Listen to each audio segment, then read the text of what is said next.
Assalamualaikum warahmatullahi wabarakatuh. Teman-teman, kembali lagi di channel YouTube saya, Khairun Imam. Gimana nih kabar kalian? Semoga kita semua selalu diberi kesehatan, kemudahan, dan juga limpahan rezeki dari Yang Maha Kuasa, teman-teman ya. Nah, di video kali ini kita akan menyaksikan sebuah tayangan di mana salah satu anggota dari Kagama Yogyakarta kembali membongkar kebohongan demi kebohongan yang terus dilakukan oleh para tersangka klaster kedua kasus ijazah Pak Jokowi demi memuluskan tuduhan mereka terhadap ijazah Pak Jokowi bahwa itu palsu.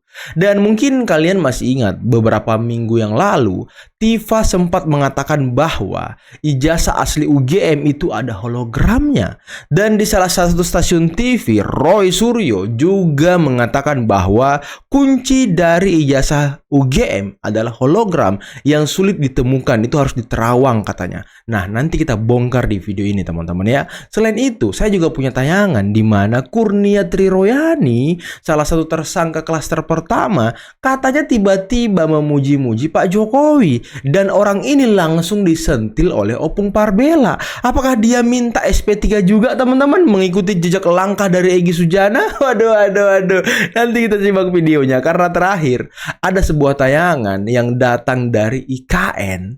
Dan ini sekaligus bisa membungkam omon-omon para pembenci Pak Jokowi, utamanya Amin Rais yang selalu mengatakan bahwa IKN itu mangkrak, IKN itu kota hantu dan lain sebagainya. Nah, masjid IKN itu sudah digunakan untuk sholat taraweh teman-teman. Apakah Amin Rais akan kejang-kejang dan pingsan setelah melihat video ini? Sebelum kita mulai, jangan lupa like, subscribe, dan share. Dan tanpa perlu berlama-lama lagi, mari kita mulai videonya berikut ini. Yang asli dari Fakultas Kehutanan yang terbit pada Mei 1985 itu ada hologramnya.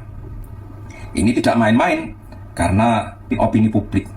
Publik disesatkan dengan info-info yang berbau bohong, berbau hoax seperti itu.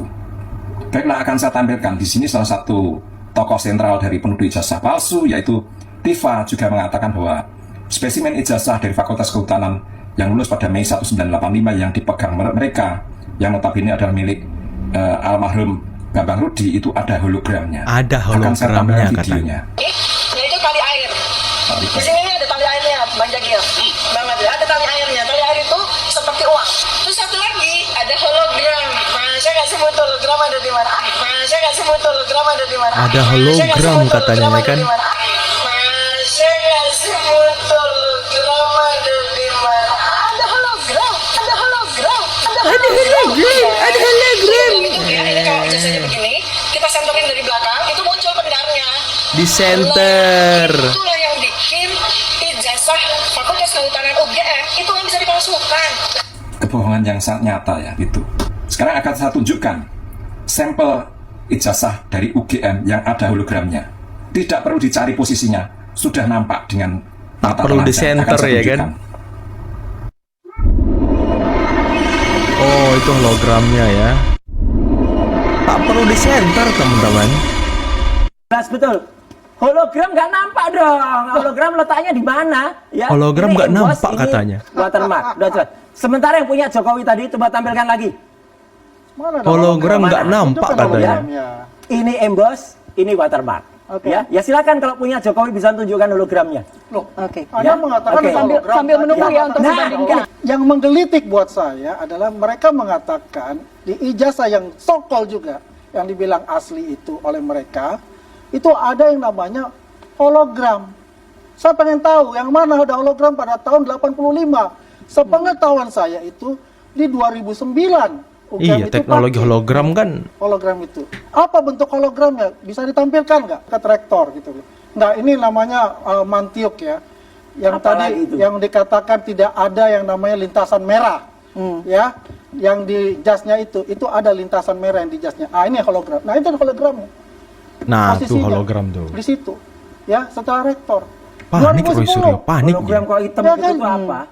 Karena ini perak bentuknya. Nah, ya itu ngaco Ya. kita. Kalau dia bilang hologram tahun 85, Panik ini dia loh. kebohongan besar. Karena Mana? hologram itu 2009 baru dipakai di Universitas Gajah Mada. Sebelum itu tidak ada. Tidak ada. Benar sekali bahwasannya pada malam hari ini Masjid Negara Ibu Kota Nusantara pada malam hari ini menggelar sholat tarawih perdana untuk luar menyambut awal biasa. Ramadan yang akan jatuh pada hari esok tentunya. Dan memang untuk prosesi dari sholat tarawih sendiri ini sudah dilangsungkan tepatnya pada saat ini pemirsa, di mana kalau tadi pantauan kami rangkaian dari sholat tarawih ini dimulai dari sejak usai sholat isya, rangkaiannya sendiri dimulai di pukul 20.15 waktu Indonesia Tengah. Dan memang sedikit bercerita bahwasannya untuk jamaah sendiri yang tiba di Masjid Negara Rame banget IKN loh. itu ini sudah mulai berdatangan dari sejak waktu maghrib, di mana mereka ini terdiri dari warga sekitar, kemudian juga para pegawai Rame pemerintah, para pekerja proyek IKN, tokoh masyarakat setempat, dan memang rata-rata diisi oleh masyarakat sekitar yang membawa keluarga mereka untuk merasakan bagaimana hikmatnya melaksanakan sholat tarawih perdana di Masjid Luar biasa, IKN ini atau Masjid Negara IKN. Dan memang khususnya juga pada saat memasuki waktu Isya, saf-saf di sini sudah mulai terisi penuh khususnya di ruang sholat utama, sehingga memang kalau bisa kami jelaskan bahwasanya kepadatan dari pelaksanaan sholat tarawih ini Apa kabar, penuh Amin hingga Rais? ke lantai 2. Apa kabar, Nah, memang Amin kalau bisa Rais? sedikit Para bercerita purnawirawan bahwasanya pembenci sholat Jokowi. tarawih di sini dipimpin langsung oleh imam, di mana imamnya ini berasal dari Masjid Istiqlal Jakarta Masjid bernama Istiqlal. Martomo Malaing, yang mana untuk rangkaian sholat di sini juga nantinya akan dilakukan sebanyak 23 rakaat, termasuk 23. witir 3 rakaat di dalamnya. Kurnia di dalam podcastnya Abraham Samad. Kurnia sekarang mulai memuji-muji Bapak Jokowi. Waduh. Dibilangnya kenapa tuh? Bapak Joko Widodo itu orangnya elegan. Dibilang Bapak Joko Widodo orangnya teratur. Kurnia ono opo? Kok mendadak baik toh? Mendadak respect toh kepada Bapak Jokowi? Dia katakan, gara-gara saya mengatakan bahwa Bapak Joko Widodo orangnya teratur, orangnya elegan, saya dibully. Banyak orang membuli saya. Ya walaupun berlawanan kan, saya harus katakan iya kalau memang iya, katakan tidak kalau memang tidak. Cie.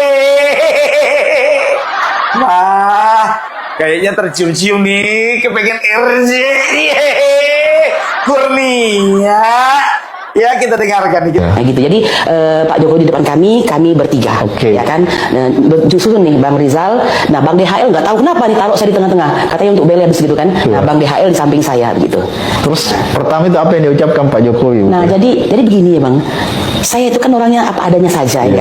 Namanya kita baru pertama kali bertemu, tentu ketika nanti nih saya mau ngomong ke depannya, saya diprotes ini sama orang-orang yang mendengarkan kesaksian saya tentang pertemuan dengan Pak Jokowi itu. Karena kan saya mengatakan orangnya itu irit bicara sebenarnya dan sangat teratur ya. Nah, elegan saya bilang itu saya diprotes. Oh, Bu Kurnia sudah mulai lemah gitu. Sampai bilang dia elegan. Padahal enggak. Saya ingin mengatakan ini dia sangat hati-hati sekali. Oh, hati-hati. Karena yang dia hadapi ini orang yang tidak sejalan dengan dia, kan begitu. Dan boleh dikatakan lawannya. Jadi saking terbelahnya masyarakat, saking masyarakat sudah marah sekali ini, saya bilang begitu, saya dibully. Tapi tidak apa-apa. Jadi dianggap Ibu Kurnia ini sudah melemah. Nah, melemah ini. Setelah ketemu Jokowi. Nah itu padahal tidak begitu. Iya. Kan walaupun kita tidak setuju, tidak sepakat, tidak boleh kita tidak mengatakan yang benar kan. Iya, begitu, iya, ya. betul. Nah, Iya. Kalau memang kita tidak sepakat kan kita tidak boleh mengatakan yang tidak benar. Kok baru sekarang sih ngomongnya? Kemarin-kemarin kemana aja? Kemarin Kurnia, kau membawa masa ke Colomadu ke depan rumah Bapak Joko Widodo di mana akan membangun rumahnya. Betul, Teriak-teriak dari di sana, negara. ini hasil rakyat, keringat rakyat segala macam. Tapi tunggu dulu, aku nanya dulu, ikutnya kau ke sana? Aku nanya dulu. Ikut nggak? Yang kemarin ribut-ribut sama tukang parkir. Mama ompong. Sekarang kau puji-puji Bapak Joko Widodo orangnya teratur, Bapak Joko Widodo orangnya elegan. Hati-hati loh, nanti kau tertarik datang ke sana lagi. Nanti diam-diam Nanti juga kan. mulai itu Suryo kan bikin berita, bukan cuma dua tuyul yang datang ke Jin Ibrit, 5 tuyul datang ke Jin Ibrit. 5 tuyul. Ada faktor kunci dalam kasus pelaporan Bill kepada Rismon ini yang saya pikir bisa ditelusuri, dan itu adalah langsung senjata ampuh untuk menebas lehernya Rismon. Maksud saya begini, tadi Bill menceritakan Joshua Sinambela sudah ada korespondensi dengan pihak Yamaguchi University. Minimal kan setidaknya ini benar-benar menjadi sebuah kekuatan yang sangat kuat sebagai bukti. Ya jujur ya, ini ada banyak penelusuran kami. Jadi sebelum kita laporkan ke polisi kan, kita banyak tuh mendatangi banyak orang, kita melakukan penelusuran. Bahkan beberapa orang itu ada yang ke Yamaguchi Jepang, langsung ke Yamaguchi Jepang, ya kan? Aku juga berpotensi akan ke Jepang untuk memastikan, ya. Jadi untuk memastikan laporanku itu bisa menjadi kekuatan yang baru kan gitu. Nah sehingga itu ada beberapa dokumen, ya ada beberapa dokumen. Walaupun abang mau bilang saya presiden, selama ada pihak tertentu yang kemudian tidak memenuhi kewenangan dan tidak berhubungan secara langsung, Yamaguchi Jepang itu tidak akan memberikan. Nah kebetulan ada 1-2 orang yang memang Yamaguchi menunggu kedatangannya untuk kemudian Yamaguchi menyerahkan. Semua yang kemarin berbunyi-bunyi itu Yamaguchi akan serahkan, kan gitu. Asal datang ke Jepangnya. Asal datang ke Jepangnya, dan itu kemudian didampingi oleh pihak-pihak yang berwenang. Sehingga itu sebenarnya kenapa kita begitu percaya diri. Nah, aku banyak subscriber yang nanya, apa buktinya lo? Aku bilang cukup lo tonton 5-6 bulan yang lalu aku punya video tentang Rismond. Kalau sekarang aku nggak kayak Roy Suryo lah. Begitu ada masalah baru, oh ini ada temuan kami yang baru. Lo pertanggungjawabkan aja di pengadilan, ngapain lo keluar-keluar di medsos? Betul, Kita nggak betul, perlu, Bang Wil. cukup nanti di meja hijau. Jadi hal-hal yang berkaitan dengan urusan hukum Rismond Sianipar, maka itu sudah bicara strategi hukum. Oke. Itu biarkan semua bermain di wilayah hukum. Kita tidak mau keluar-keluar. Atau karena RRT atau sebentar lagi jadi teroris makin dekat gitu. Jadi mengisi hotel Prodeo. Iya. Mengisi hotel Prodeo. Kita berharap begitu. Pak, saya heran ya Pak ya. Kan dulu kan betapa mereka itu ngototnya, Roy Suryo terutama. Tempuh jalur hukum dong. Nanti kita ketemu di pengadilan. Kok sekarang beda itu Pak? Minta SP3 Pak? Seperti apa Pak? Kelihatannya dia mulai merasakan bahwa di dalam penjara itu nggak enak, di sidang itu juga nggak enak, ya. Terus diketawain orang juga dia nggak enak. Iya. Semuanya serba nggak enak. Oh gitu. Apalagi nanti kalau kena ancaman hukumannya juga besar. 12 tahun. Makin tidak enak lagi. Ada denda lagi 12 miliar. 12 miliar. Iya, itu Tidak yang kurungan. ditakutkan. Kalau nggak punya duit. Betul. Gitu, itu yang dia takutkan. Terus juga menurut saya yang dia takutkan lagi barangkali kalau 12 tahun usia dia sekarang sekian ditambah residivis sepertiganya lagi dari ancaman hukuman maksimal. Iya, dari hukuman maksimal berarti 16 tahun kurang katakanlah ada kebijakan dari majelis misalnya menjadi 13 tahun keluar barangkali sudah menjadi opa-opa. Ini yang menjadi persoalan buat dia gitu kan. Pak, aku selama ini nggak ngeh menganalisa ke sana loh Pak. Tapi ini bener banget gitu ya. Betul. Plus tambah 18 tahun usia Roy Suryo hari ini ya 60 atau 58 atau berapa itu 12 tahun atau plus yang 13 tahun lah kita katakan. Hakim ada bermurah hati misalnya gitu kan. 13 tahun ditambah 60 berarti 73. Waduh, iya. Kebayang Pak, keluar penjara bisa modiar pakai kalau tongkat gitu. Pak. Betul.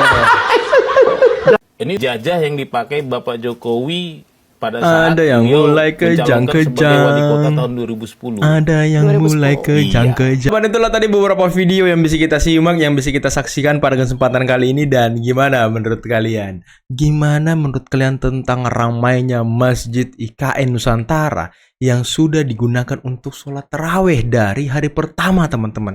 Berarti tanggal 18 gitu ya kan? Dan video tadi itu video di tanggal 18. Jangan sampai ada yang framing lagi, wah ini videonya kapan nih? Ini video lama nih. Nah ini biar kalian paham. Itu video diambil pada tanggal 18 malam saat tarawih hari pertama, teman-teman. Dan sekarang masih ramai. Dan kabar terbaru yang saya dapatkan dari Bang Dian Rana yang memang ada di IKN, itu sekarang ada festival UMKM di depan Masjid IKN, teman-teman. Waduh, luar biasa ya. Apa kabar Amin Rais? Apa kabar Roy Suryo CS? Para purnawirawan dan para pembenci Jokowi yang selalu mengatakan IKN mangkrak, IKN kota mati, IKN tempat buang jin apa dan lain sebagainya. Aduh, kasihan banget kalian ya. Aduh, saya nggak ngerti ya, orang-orang ini kok selalu ingin menyamakan Pak Jokowi dengan presiden-presiden sebelumnya yang selalu membuat mangkrak proyek-proyek, teman-teman, ya kan? Pak Jokowi ada proyek mangkrak nggak? Nggak ada. Justru Pak Jokowi menyelesaikan proyek yang mangkrak di zaman atau periode sebelumnya. Jadi jangan samakan. Itu juga yang diikuti oleh Pak Prabowo. Dia tidak mau ada proyek yang mangkrak. Kalau sudah disusun, diatur, sudah ada grand plan-nya, ya kita selesaikan gitu. Itulah yang sekarang IKN-nya, teman-teman. Inilah sangat luar biasa. Dan gimana?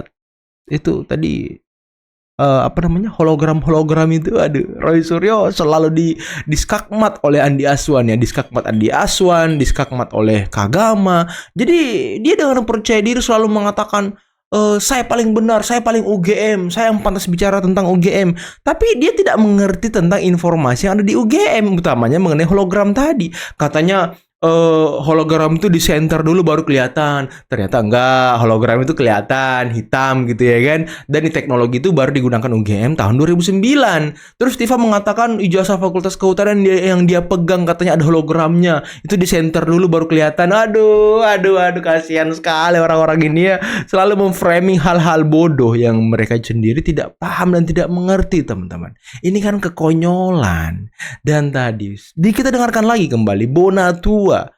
Ya itu nggak apa-apa. Aturan mengenai legalisir itu ya tidak ada aturan pakem dari KPU atau PKPU bahwa harus legalisir baru terupdate. Nggak ada, teman-teman. Dan Roy Suryo mengatakan, wah ini legalisirnya ada yang aneh. Dia melegalisir tahun sekian. Dia memasukkan legalisir di KPU tahun sekian, tapi padahal dekannya bukan itu pada waktu itu. Ya, karena itu legalisir lama yang dipakai lagi oleh Pak Jokowi, seperti penjelasan Bonatua tadi.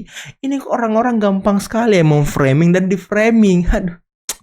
Dan tadi Kurnia Triroyani, kayak mana tuh Kurnia Triroyani? Kayak mana tuh memuji-muji Pak Jokowi dan dia juga sudah sadar kalau diprotes oleh orang gitu ya kan? Aduh, apakah minta SP3 seperti kata Opung?